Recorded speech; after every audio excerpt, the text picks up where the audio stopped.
So, you've got your working holiday visa, you're flying to Australia, you're about to land, and you need to know what to do next. Here are the 3 things you need to do when you arrive in Australia.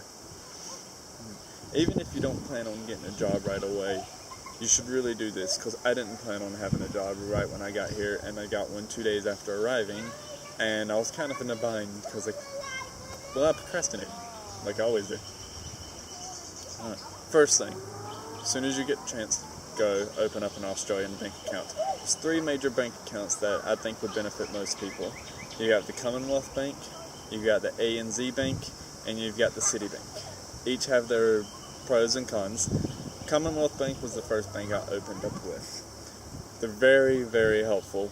Easily set you up on an Australian account and a super account, which is really, really good. If you set up your own super account, it's less hassle you have to deal with. You actually have full access to the account. You don't have to worry about the company you're going with setting it up and then you not knowing what to do.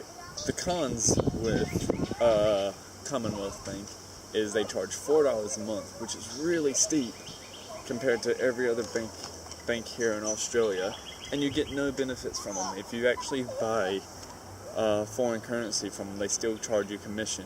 If you go into the bank to actually withdraw money, they still charge you for that. You can only use the ATM to withdraw money without getting charged, and they charge a 3% foreign transaction fee. But I did start out with them. They're not bad. Second one is the ANZ Bank. The only real benefit I know about this one is ANZ stands for Australian and New Zealand.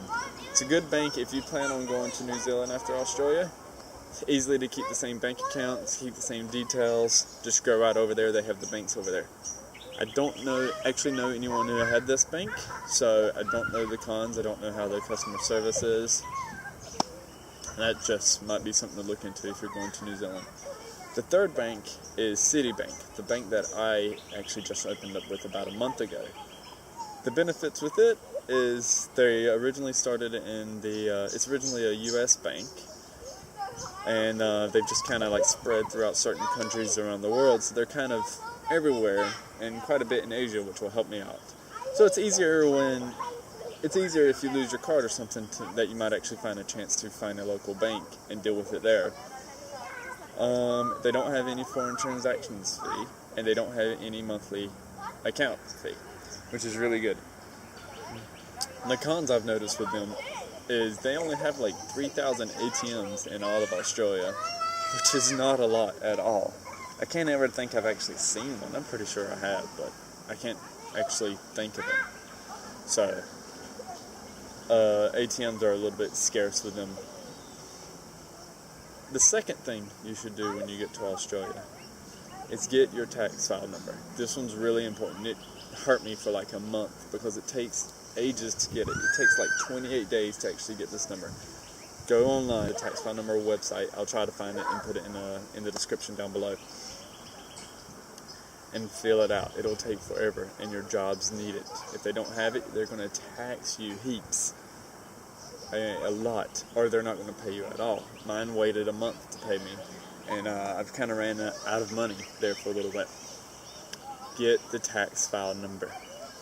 And the third and final thing you should do is get you an Australian SIM card. You'll need it for looking for jobs. They're going to have to call you sometime or anything like that. The 3 biggest ones are Optus, Vodafone, and Telstra. Optus and Vodafone, don't get them. People do. They think they're better. You don't get nothing from them. Telstra's the one to go. Telstra's the only one that actually gets out in some of the rural areas outside of cities and stuff. They'll send you heaps of discounts a lot of times. About once a month I was always getting an extra gig of bonus or something like that for just renewing what I would have regularly renew anyways. And they're very reliable. They're very, very helpful. They are the ones to go with if you actually want to have service outside of a city, which if you start over here in Perth, you do.